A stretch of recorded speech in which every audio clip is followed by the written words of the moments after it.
আপনি কি জানেন শুধুমাত্র কথার মাধ্যমে কোনো মানুষকে আমরা হাসাতে পারি, কাঁদাতে পারি, ইমোশনাল করে তুলতে পারি, আবার কোনো মানুষের মধ্যে আমরা এক্সাইটমেন্ট জাগাতে পারি। আপনি কি বলছেন তার থেকে গুরুত্বপূর্ণ সেই কথাটিকে আপনি কিভাবে বলছেন। কারণ কোনো মানুষের ইমোশনাল কন্ট্রোল হয় আপনার ভয়েস অ্যান্ড টোন দিয়ে। কমিউনিকেশন মানে শুধুমাত্র কথা বলা নয়, সেই কথাটাকে এমনভাবে প্রেজেন্ট করা যাতে একটা মানুষ অ্যাকশন নিতে বাধ্য হয়। রিসার্চ বলে 38% ইমপ্রেশন নির্ভর করে আমাদের ভয়েস অ্যান্ড টোনের উপরে। যদি আজ থেকেই আপনি আপনার ভয়েস অ্যান্ড টোনকে চেঞ্জ করে ফেলেন, তাহলে যে কোনো মানুষের মধ্যে আপনি লং লাস্টিং ইমপ্রেশন বা ছাপ ফেলে রেখে যেতে পারবেন। আজকের এই ভিডিওতে আমি আপনাকে 4টে টিপস শেয়ার করতে চলেছি, যেই 4টে টিপসের মাধ্যমে আপনি আপনার ভয়েস অ্যান্ড টোনের মধ্যে জাদু আনতে পারবেন, আর যে কোনো মানুষকে আপনি আপনার কথার মাধ্যমে হাসাবেন, কাঁদাবেন, ইমোশনাল করবেন বা কাউকে এক্সাইটমেন্ট করে তুলবেন। ফার্স্ট, পিচ, অর্থাৎ কণ্ঠের উঁচু নিচু।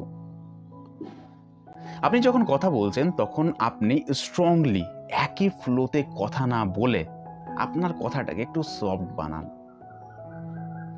এক্সাম্পল দিয়ে যদি বলি, কোনো মানুষ চিৎকার করে কথা বলছে, আপনি সেই মানুষটাকে কত সময় পর্যন্ত আপনি টলারেট করতে পারবেন? হয়তো একটু সময় বাদেই আপনি ইরিটেট হয়ে পড়বেন। কিন্তু মোটিভেশনাল স্পিচগুলো যদি আপনি শোনেন, দেখবেন তার পিচ খুব হাই থাকে, তার পিচ খুব লো থাকে। যখন সে তার পিচ বাড়ায়, হাই করে, তখন আপনি এক্সাইটমেন্ট হয়ে যান, আর যখন লো করে তখন আপনি ইমোশনাল হয়ে যান। একজন মোটিভেশনাল স্পিকার শুধুমাত্র তার কথার মাধ্যমে পুরো অডিয়েন্সকে সে মুভ করাতে থাকে। তার জন্যই তার কথা আমরা ঘন্টার পর ঘন্টা শুনি এবং আমাদের ভালো লাগে। সেকেন্ড, পেস, আপনার কথার গতি।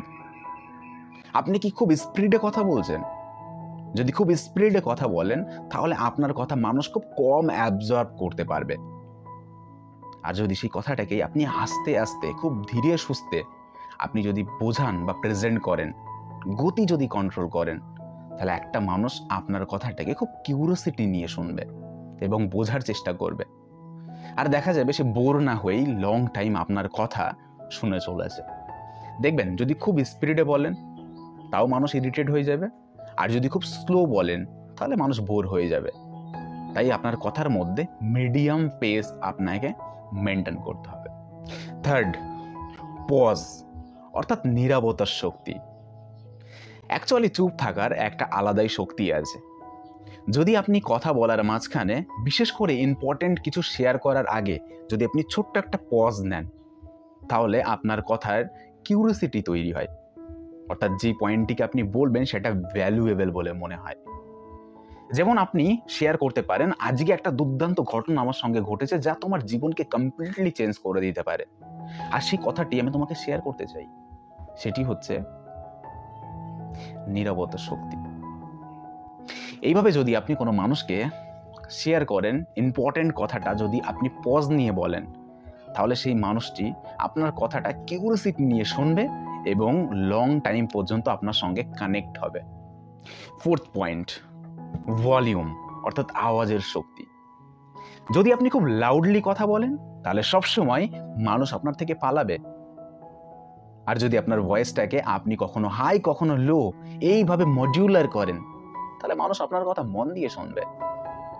কাউকে ইমোশনাল করে তুলতে চাইলে স্লো বলুন, কাউকে হাসাতে চাইলে নিজে হেসে কথা বলুন, কারোর মধ্যে এক্সাইটমেন্ট জাগাতে চাইলে তার সাথে আপনি জোশ নিয়ে কথা বলুন, ভলিউম হাই রেখে কথা বলুন, তাহলে দেখবেন সেই মানুষটার মধ্যে এক্সাইটমেন্ট বাড়ছে। আজকের পরের থেকে আপনি এই 4টে টিপসকে কাজে লাগান আপনার ভয়েস মডিউলারের ক্ষেত্রে, এবং যখন এর পরের থেকে আপনি কথা বলবেন, তখন pitch, pace, pause and volume, এই 4টে পয়েন্টের মাধ্যমে আপনি আপনার নিজের ভয়েসকে ডিজাইন করুন, যাতে যখনই আপনি কোনো মানুষের সঙ্গে কথা বলবেন, সেই মানুষটা আপনার কথা মনোযোগ সহকারে শোনে, আর লং লাস্টিং পর্যন্ত তার মধ্যে আপনি ইমপ্রেশন ক্রিয়েট করতে পারেন।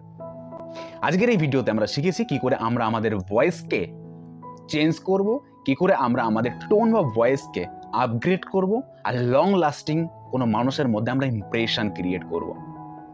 যদি আপনার ভিডিওটি ভালো লেগে থাকে তাহলে অবশ্যই চ্যানেলটিকে সাবস্ক্রাইব করুন, পাশে থাকা বেল আইকনটিকে প্রেস করুন, যাতে এরকম কোনো ভিডিওর নোটিফিকেশন আপনার মিস না হয়। দেখা হচ্ছে খুব তাড়াতাড়ি নতুন একটা ভিডিও নিয়ে। Till the time, let's grow together.